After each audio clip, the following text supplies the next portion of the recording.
और खबर है महाराष्ट्र विधानसभा चुनाव को लेकर राज्य में सियासी घमासान छिड़ा हुआ है। महाराष्ट्र में महाविकास अघाड़ी की गुत्थी ऐसी उलझी है कि सुलझाना मुश्किल हो रहा है। इसे सुलझाने की जितनी ही कोशिश हो रही है उतना ही उलझती चली जा रही है। इसी बीच हमारे संवाददाता कनिका कटियार ने छत्तीसगढ़ के पूर्व डिप्टी सीएम टीएस सिंहदेव से खास बातचीत की। सुनिए।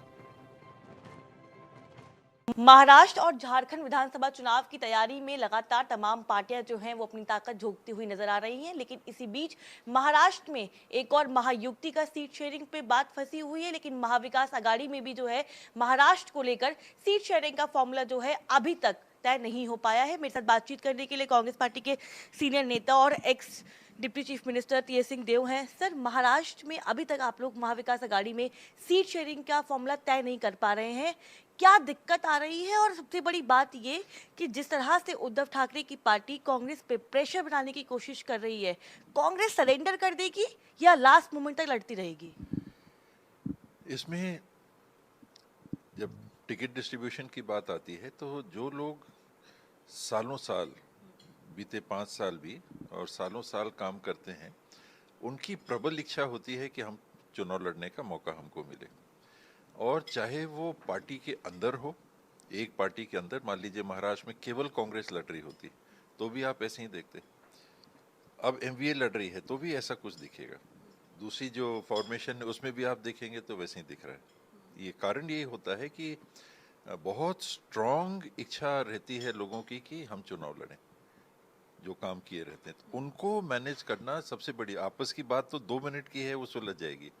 तीनों पार्टियों की बात नहीं रहती। तीनों पार्टियों पे उनके वर्कर्स की जब बात आती है तो उसको सुलझाना कठिन होता है। तो वो बैलेंस बना रहे हैं कि विनेबल बेस्ट जिनके कैंडिडेट्स हैं उनको ईयर मार्क करें और फाइनल डिसीजन पे आ जाए। सर, लगभग जो है कहा जा रहा है कि बाकी सीटों पे तो फॉर्मूला तय कर लिया गया है। जो विदर्भा बेल्ट की सीटें हैं वहां पर माफ कीजिएगा, उद्धव ठाकरे की पार्टी जो है वो कांग्रेस पे दबाव बनाने की कोशिश कर रही है कि वो चाहते हैं उन सीटों पे लड़े। मेरा सवाल इसलिए है क्योंकि यूपी के उपचुनाव में जिस तरह से कांग्रेस पार्टी ने सीट शेयरिंग के बीच में सरेंडर कर दिया और समाजवादी पार्टी को पूरा पिच दे दिया, महाराष्ट्र में भी आप लोग सरेंडर कर देंगे या लड़ते रहेंगे? बात सरेंडर की नहीं है, बात साथ रहने की है। जब एक परिवार में हम रह रहे हैं तो आप ये नहीं कहते हैं कि पति ने पत्नी को सरेंडर कर दिया, पत्नी ने पति को सरेंडर कर दिया, बच्चे ने माँ बाप को सरेंडर कर दिया। It's a give and take. आप एक स्वस्थ आदान प्रदान होता है संबंधों का और इंटरेस्ट का, और वो हम इसमें भी देख रहे हैं। उससे अलग कुछ नहीं है। उसी की बात बन जाएगी। बात बनेगी ही, क्योंकि आप देखेंगे कि सीट्स कितने 288 से ज़्यादा तो है नहीं। अब 288 में एक फार्मूला 85 का हमने सुना, वो हो गया 2, मेरे ख्याल से 55, 255 के ऊपर 33 सीट्स बचे। तो 85 के अंदर भी कौन कहाँ पर लेगा?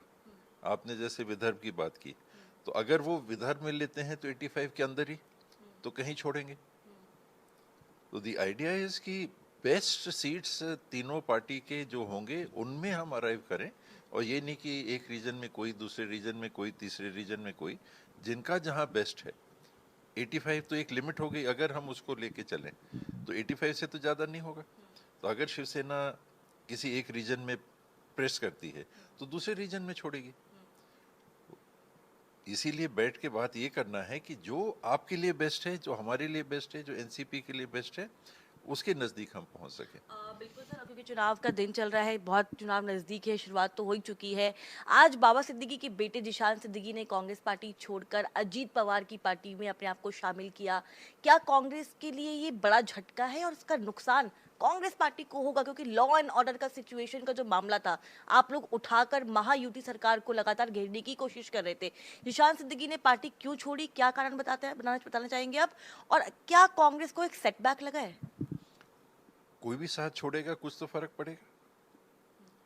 अगर कोई साथ है, और किस हद तक साथ है कि पिता एक तरफ पुत्र एक तरफ, तो ऐसे ही कॉम्प्रोमाइज पोजीशन थी। नहीं कहना चाहिए वो अपने साथ नहीं है उनके पिताजी, लेकिन वो तो चले ही गए थे, दूसरी पार्टी में चले ही गए थे, तो उनकी पोजीशन तो ऑलरेडी कॉम्प्रोमाइज थी। उस पोजीशन में कम से कम लड़के साथ में थे। अब किन परिस्थितियों में क्या दबाव थे या क्या उनने निर्णय लिया, ये कहा नहीं जा सकता। आपको लगता है कि सत्ता की कुर्सी के नजदीक जाने की कहीं ना कहीं कहानी के बीच में ये फैसला निशान सिद्दीकी ने लिया होगा? और क्या आपको ये भी लगता है कि जिस तरह से वो लगातार महायुति सरकार से अपने फादर की डेथ का लगातार वो कह रहे थे कि उनको इंसाफ मिलना चाहिए, सरकार पे सवाल भी खड़े कर रहे थे वो, लेकिन उसी बीच वो अजित पवार की पार्टी में शामिल हो गए, अब महायुति की तरफ से चुनाव लड़ रहे हैं, कैसे देखते हैं आप, क्या मजबूरी मानते हैं? अभी सत्ता के नज़दीक वाली तो बात नहीं हो सकती क्योंकि सत्ता नहीं है। अभी तो इलेक्शन होने हैं, क्या होगा अभी कह नहीं सकते। लेकिन कोई और दबाव हो, ये एक अलग बात हो सकती है कि जब बाबा सिद्दीकी जी भी गए थे तो कुछ चर्चाएं थी।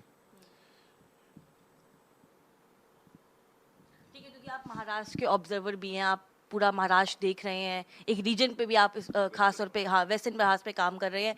क्या सिचुएशन आपको महाराष्ट्र में लग रही है महाविकास अघाड़ी के लिए? क्या आप लोग अच्छी पोजीशन में हैं और आगे बढ़ते हुए नजर आ रहे हैं?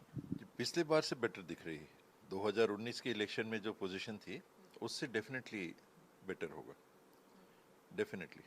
आज सीईसी की बैठक होने वाली है महाराष्ट्र को लेकर, क्योंकि अब समय बहुत कम है। आपको लग रहा है कि फैसला जो है, जो बची हुई सीटें हैं उसको लेकर आज सीईसी में फैसला हो जाएगा? और कितनी सीटें आज आप लोग सीईसी में डिस्कस करने वाले हैं? 48 तो अनाउंस हो ही गई, तो 85 का फॉर्मूला अगर पकड़ते हैं तो 37 बची।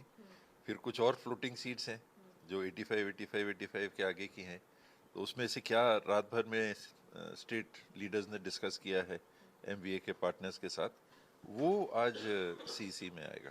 ठीक है, क्योंकि एक और सवाल लोगों की, दिल्ली में हम लोग इस वक्त मौजूद है, दिल्ली में पॉल्यूशन जिस तरह से बढ़ रहा है, लगातार सरकारें एक दूसरे पे आरोप लगाती हुई नजर आई हैं, लेकिन अगर हम एक्यूआई की बात करें या दिल्ली के पॉल्यूशन की बात करें, एक गंभीर मामला बन चुका है और हर साल ये परेशानी देखने को मिलती है। क्या कहना चाहेंगे इस चीज को लेकर, और कांग्रेस पार्टी क्या डिमांड करती है आम आदमी पार्टी से भी और केंद्र सरकार से भी?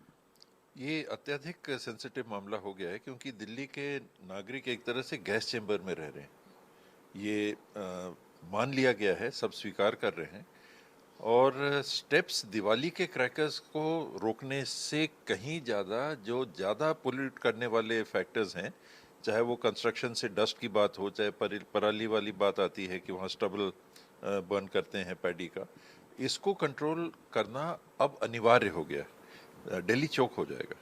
बहुत शुक्रिया आपसे बातचीत करने के लिए। कैमरा पर्सन अनीश के साथ मैं कनिका, इंडिया न्यूज।